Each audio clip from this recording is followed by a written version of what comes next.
Iran 7টা আরব দেশকে হুঁশিয়ারি জানাইছে যেগুলা বেঈমান, এক কথায় বেঈমান। কারণ দেশ কিছু করে নাই, দেশ হচ্ছে আল্লাহ নবী রাসূলের দেশ, দেশে কখনো ক্ষতি করে নাই। কিন্তু এই দেশে এখন জন্ম নেওয়া যেই নেতাগুলা আছে তারা হচ্ছে বেঈমান।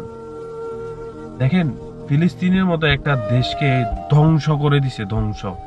আর তারা গোপন বৈঠক, জরুরি বৈঠক, এই বৈঠক সেই বৈঠক, তারা সেটা করেই যাচ্ছে। এখনো পর্যন্ত তাদের বিলিয়ন ডলারের অর্থনৈতিক দেশ, যেটা একটা হুঙ্কারের মাধ্যমে পুরা দেশ কাঁপে, এই ইসির দেশ। আজকে তাদের কোনো মুখে কোনো কথা নাই। তারা যদি বলে যে তোরা যদি আর একবার এই ফিলিস্তিনের বুকে একবার যদি হামলা করস, তাহলে আমাদের শেষ রক্তবিন্দু দিয়ে হলেও আমরা তোদেরকে ছাড় দিব না, এবং কি এই ভূমিকে আমরা রক্ষা করে ছাড়বো। দেখি কোন দেশের ক্ষমতা আছে। আমেরিকার মতো এই যারো দেশও আগাবে না এই কথা শোনার পরে, কিন্তু এসব কথা বলবে না। কারণ বললে যে তাদের অর্থনৈতিক ক্ষতি হবে তাদের। আরে ভাই, ইরানের মতো একটা দেশ, যেই দেশকে ধুকে মারতেছে এই আমেরিকা, তারপরেও এই ফিলিস্তিনের হয়ে ইরান লড়ে যাচ্ছে। তোদের শরম থাকা দরকার, তোদের লজ্জা থাকা দরকার।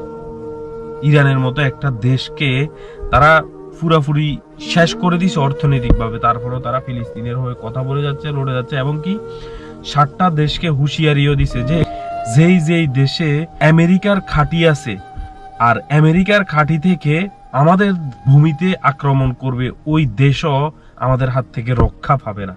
এমন বড় বড় ধরনের কলিজা, এগুলা কলিজার ফাটা লাগে, বুঝছ নাই?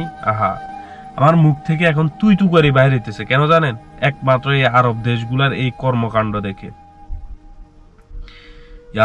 আল্লাহই ভালো জানে এদেরকে কোথায় থেকে কিভাবে, মানে কোন ইহুদি ফ্যাট থেকে জন্ম নিছে না কি থেকে জন্ম নিছে, না হয়তো এরকম হওয়ার কথা না। আরব দেশ, পুরা আরব বিশ্বগুলা চুপচাপ নীরবে দেখে যাইতেছে।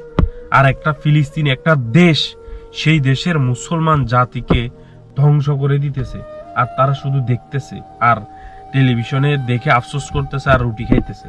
আমরা সারা জীবন শুনছি যে মুসলমানের ভাই, যে এক মুসলমান বিপদে পড়লে আরেক মুসলমান আগায় আসা আমাদের নীতিগত দায়িত্ব, আল্লাহর রাসূল আমাদেরকে শিখিয়ে গেছেন। আর সেখানে আমরা শুধু রুটি পরোটা নিয়ে, জিলাপি নিয়ে ব্যস্ত। আমার খুব কলিজা ফাটা কান্না হয়, বিশ্বাস করেন, কলিজা ফাটা কান্না হয় যে কি করব, কিছুই করতে পারতেছি না। বাকি সব আল্লাহর হাতে। আল্লাহ, আমরা যারা ভিডিওগুলা দেখি, ভিডিওগুলা শেয়ার করবেন আর দোয়া করবেন যাতে আল্লাহর কুদরতি কিছু দেখায় আমাদেরকে। আর সহ্য হইতেছে না, বিশ্বাস করেন, আর সহ্য হইতেছে না। ছোট ছোট বাচ্চাগুলা মানে কিভাবে যে মারতেছে, ঘর ছাড়া করতেছে, মানুষ রাস্তা দিয়ে হাঁটতেছে, উপর দিয়ে ড্রোন থেকে হামলা করতেছে। আর ইরানকে স্যালুট জানায় যে ইরান এত পঙ্গু হওয়ার পরও এই ফিলিস্তিনের হয়ে কথা বলে যাইতেছে, লড়ে যাইতেছে।